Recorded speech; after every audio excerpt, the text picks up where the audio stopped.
ನಮಸ್ಕಾರ, ಸುವರ್ಣ ನ್ಯೂಸ್ಗೆ ಸ್ವಾಗತ. ನಾನು ಪ್ರತಿಮಾ. ಈಗ ಹೆಡ್ಲೈನ್ಸ್.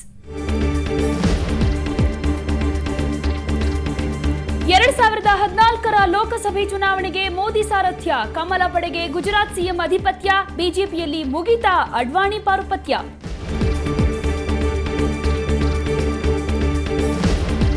ರಾಜ್ಯದಲ್ಲೂ ನರೇಂದ್ರ ಮೋದಿಗೆ ಜೈ ಜೈ, ಮಾತೃಪಕ್ಷಕ್ಕೆ ಮರಳುತ್ತಾರಾ ಬಿಎಸ್ವೈ, ಬಿಜೆಪಿ ಮುಖಂಡರು ಮತ್ತೆ ಹಿಡಿತಾರಾ ಯಡಿಯೂರಪ್ಪ ಕೈ.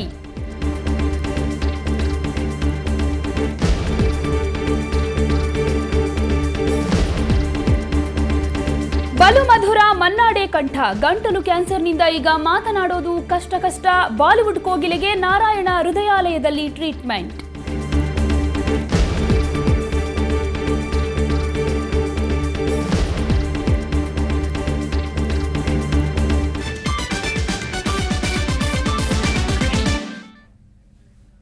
ಬಿಜೆಪಿ ಪರಿವರ್ತನೆಯ ಹಾದಿ ಹಿಡಿದಿದೆ. ಮುಂಬರುವ ಲೋಕಸಭೆ ಚುನಾವಣೆಯನ್ನ ಗುಜರಾತ್ ಸಿಎಂ ನರೇಂದ್ರ ಮೋದಿ ನೇತೃತ್ವದಲ್ಲಿ ನಡೆಸಲು ಒಕ್ಕೊರಲ ತೀರ್ಮಾನವನ್ನ ಕೈಗೊಳ್ಳಲಾಗಿದೆ. ಪಕ್ಷದ ಭೀಷ್ಮ ಎಲ್ಕೆ ಅಡ್ವಾಣಿ ಅನುಪಸ್ಥಿತಿಯಲ್ಲಿ ಮೋದಿಗೆ ಪಟ್ಟಾಭಿಷೇಕ ನಡೆದಿದೆ. ಕೇಸರಿ ಪಾಳ್ಯದಲ್ಲೀಗ ಏನಿದ್ರು ನಮೋ ಬಹುಪರಾಕ್.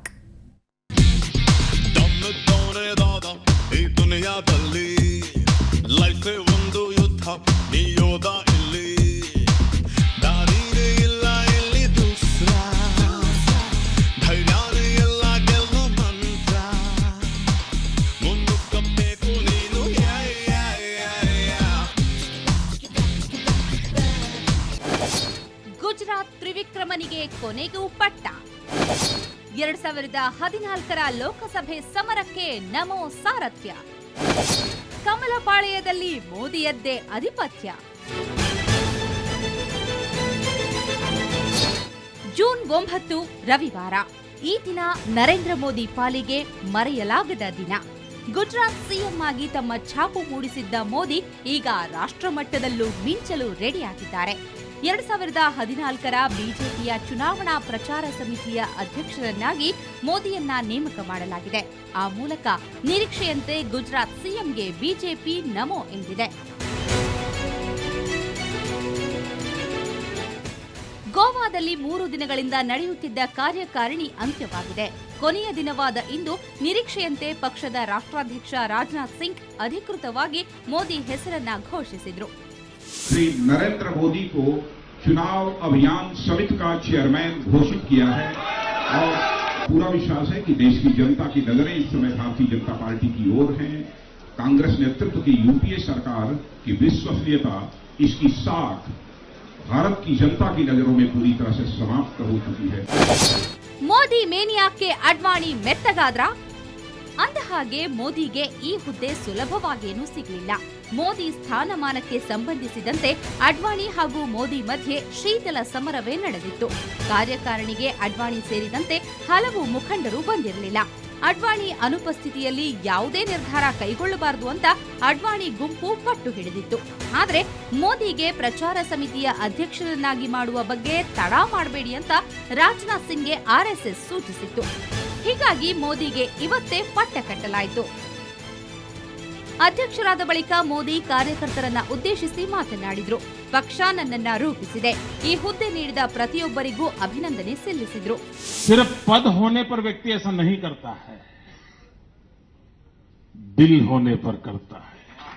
गिरकर हम सब कार्यकर्ता हैं और एक कार्यकर्ता के नाते हमें जब जो दायित्व मिलता है, पूरी शक्ति झोंक देना.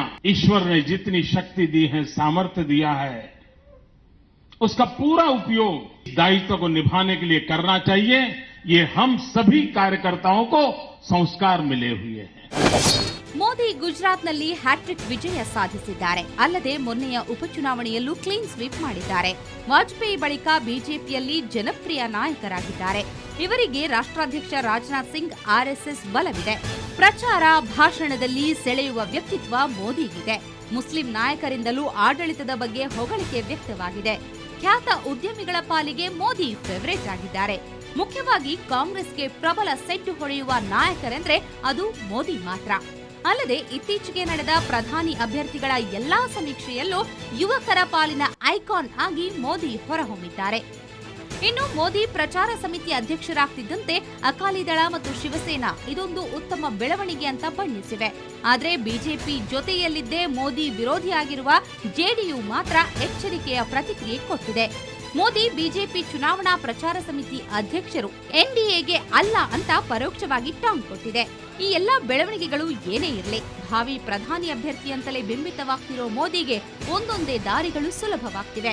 ಆದ್ರೆ ಮುಂದಿನ ದಿನಗಳಲ್ಲಿ ಇದು ಎಷ್ಟು ಸುಲಭವಾಗಿ ಉಳಿಯುತ್ತೆ ಅನ್ನೋದನ್ನ ಕಾದು ನೋಡಬೇಕು. ಬ್ಯೂರೋ ರಿಪೋರ್ಟ್, ಸುವರ್ಣ ನ್ಯೂಸ್. ಅತ್ತ ಮೋದಿ ನೇಮಕವಾಗ್ತಿದ್ರೆ ಇತ್ತ ರಾಜ್ಯ ಬಿಜೆಪಿಯಲ್ಲಿ ಹೊಸ ಲೆಕ್ಕಾಚಾರ ಶುರುವಾಗಿದೆ. ಮತ್ತೆ ಬಿಎಸ್ ಯಡಿಯೂರಪ್ಪ ಮಾತೃಪಕ್ಷಕ್ಕೆ ಮರಳುತ್ತಾರೆ ಅನ್ನೋ ಆಸೆ ಅವರ ಬೆಂಬಲಿಗರಲ್ಲಿ ಟಿಸಿಲೊಡೆದಿದೆ.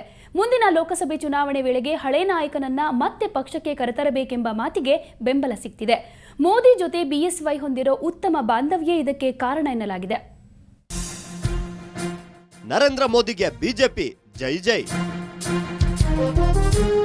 ಮರಳಿ ಗೂಡಿಗೆ ಬರ್ತಾರಾ ಬಿಎಸ್ವೈ? ಎಸ್, ಇಂತಹದೊಂದು ಪ್ರಶ್ನೆ ರಾಜ್ಯ ರಾಜಕೀಯದಲ್ಲಿ ಕೇಳಿ ಬರ್ತಿದೆ. ಮೋದಿ ಹಾಗೂ ಯಡಿಯೂರಪ್ಪ ನಡುವಿನ ಬಾಂಧವ್ಯ ರಾಜ್ಯ ರಾಜಕೀಯದಲ್ಲಿ ಧ್ರುವೀಕರಣಕ್ಕೆ ನಾಂದಿಯಾಗುತ್ತೆ ಎನ್ನಲಾಗ್ತಿದೆ. ಲೋಕಸಭಾ ಚುನಾವಣೆಯ ಪ್ರಚಾರ ಸಮಿತಿಯ ಸಾರಥ್ಯವನ್ನ ಮೋದಿಗೆ ನೀಡಿರುವ ಬೆನ್ನಲ್ಲೇ ರಾಜ್ಯ ಬಿಜೆಪಿಯಲ್ಲಿ ಬಿಎಸ್ವೈ ಮರಳುವ ಆಸೆ ಚಿಗುರಿಸಿದೆ. ವಿಧಾನಸಭೆ ಚುನಾವಣೆಯಲ್ಲಿ ಬಿಜೆಪಿ ಕಳಪೆ ಫಲಿತಾಂಶ ಪಕ್ಷವನ್ನು ಕಂಗೆಡಿಸಿದೆ. ಕೆಜೆಪಿಗೂ ನಿರೀಕ್ಷಿತ ಸ್ಥಾನಗಳು ಬರಲಿಲ್ಲ.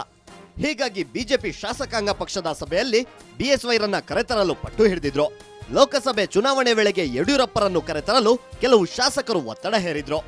ಮುಖ್ಯವಾಗಿ ಬಿಎಸ್ವೈ ಕರೆತರಲು ವರಿಷ್ಠರಿಗೆ ಗೋಮಧುಸೂದನ್ ಪತ್ರ ಬರೆದಿದ್ರು.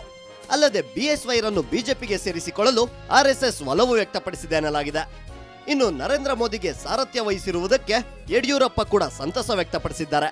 ಸುವರ್ಣ ನ್ಯೂಸ್ ಜೊತೆ ದೂರವಾಣಿ ಮೂಲಕ ಮಾತನಾಡಿದ ಅವರು, ಬಿಜೆಪಿ ಉತ್ತಮ ನಿರ್ಧಾರ ಕೈಗೊಂಡಿದೆ. ಮೋದಿ ಗುರಿ ಮುಟ್ಟುವಲ್ಲಿ ಯಶಸ್ವಿಯಾಗಲಿ ಅಂತ ಹಾರೈಸಿದ್ದಾರೆ. ತುಂಬಾ ಸಂತೋಷದ ಸಂಗತಿ, ಇಡೀ ದೇಶದ ಜನ ಸಂತೋಷ ಪಟ್ಟಿದ್ದಾರೆ. ಈ ಕೆಲಸ ಹೋದ ಚುನಾವಣೆ ಸಂದರ್ಭದಲ್ಲೇ ಮಾಡಿದ್ರೆ ಪಕ್ಷ ಇನ್ನೂ ಹೆಚ್ಚಿಗೆ ಒಳ್ಳೆ ರೀತಿ ಬೆಳೀತಾ ಇತ್ತು. ಈಗಲೇ ಬುದ್ಧಿ ಬಂದವರ ಜವಾಬ್ದಾರಿ ಕೊಟ್ಟರು ಅಭಿನಂದನೆ ಸಲ್ಲಿಸ್ತಾನೆ. ಈ ಸಂದರ್ಭದಲ್ಲಿ ಯಶಸ್ವಿಯಾಗಲಿ, ಅವ್ರ ತಗೊಂಡ ಜವಾಬ್ದಾರಿಯಿಂದ ಯಶಸ್ಸನ್ನು ಗಳಿಸಲಿ, ದೇಶಕ್ಕೆ ಒಳ್ಳೇದಾಗಲಿ ಅಂತ ಹೇಳಕ್ ಇಚ್ಛೆ ಪಡ್ತೀನಿ. ಇದೆಲ್ಲದರ ನಡುವೆ ರಾಜ್ಯ ಬಿಜೆಪಿ ಕೂಡ ಮೋದಿಗೆ ಪ್ರಚಾರ ಸಮಿತಿ ಹೊಣೆ ನೀಡಿರುವುದಕ್ಕೆ ಸಂತಸ ವ್ಯಕ್ತಪಡಿಸಿದೆ. ನಾನು ಕರ್ನಾಟಕ ರಾಜ್ಯದ ಘಟಕದ ಪರವಾಗಿ ಹೇಳೋದಾದರೆ, ಇಡೀ ರಾಜ್ಯದಲ್ಲಿ ಒಂದು ಉತ್ಸಾಹದ ವಾತಾವರಣ ನಿರ್ಮಾಣಗೊಂಡಿದೆ.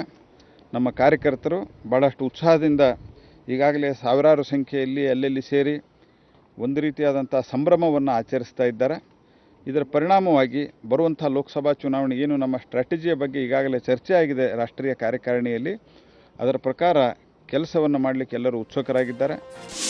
ಅಂದಹಾಗೆ ಬಿಎಸ್ವೈರನ್ನ ಬಿಜೆಪಿಗೆ ಕರೆತರಬೇಕು ಅಂತ ಎಷ್ಟು ನಾಯಕರು ಒತ್ತಡ ಹೇರುತ್ತಿದ್ದಾರೋ ಅವರ ಹಿಂತಿರುಗುವಿಕೆಯನ್ನ ವಿರೋಧಿಸುವ ಬಣವು ಬಿಜೆಪಿಯಲ್ಲಿದೆ. ಹಾಗಾಗಿ ಕೆಜೆಪಿ ಬಿಜೆಪಿಯಲ್ಲಿ ವಿಲೀನವಾಗುತ್ತಾ?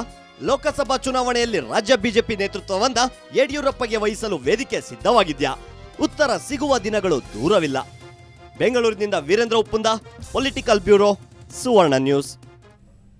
ಗುಜರಾತ್ ಸಿಎಂ ನರೇಂದ್ರ ಮೋದಿ ಅವರನ್ನ ಬಿಜೆಪಿ ಚುನಾವಣಾ ಪ್ರಚಾರ ಸಮಿತಿ ಅಧ್ಯಕ್ಷರನ್ನಾಗಿ ಆಯ್ಕೆ ಮಾಡಿದ್ದಕ್ಕೆ ರಾಜ್ಯದ ವಿವಿಧೆಡೆ ಪಕ್ಷದ ಕಾರ್ಯಕರ್ತರು ಸಂಭ್ರಮಿಸಿದ್ರು. ಗುಲ್ಬರ್ಗಾ, ಬಿಜಾಪುರ, ದಾವಣಗೆರೆಯಲ್ಲಿ ಕಾರ್ಯಕರ್ತರು ಪಟಾಕಿ ಸಿಡಿಸಿ ಸಿಹಿ ಹಂಚಿ ಸಂಭ್ರಮಿಸಿದ್ರು.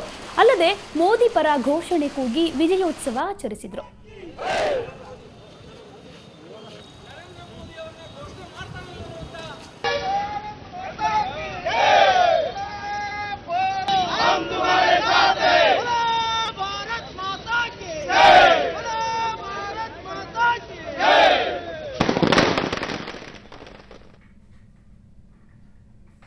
ಮತ್ತಷ್ಟು ಸುದ್ದಿಗಳನ್ನು ನೋಡೋಣ ಬ್ರೇಕ್ನ ನಂತರ.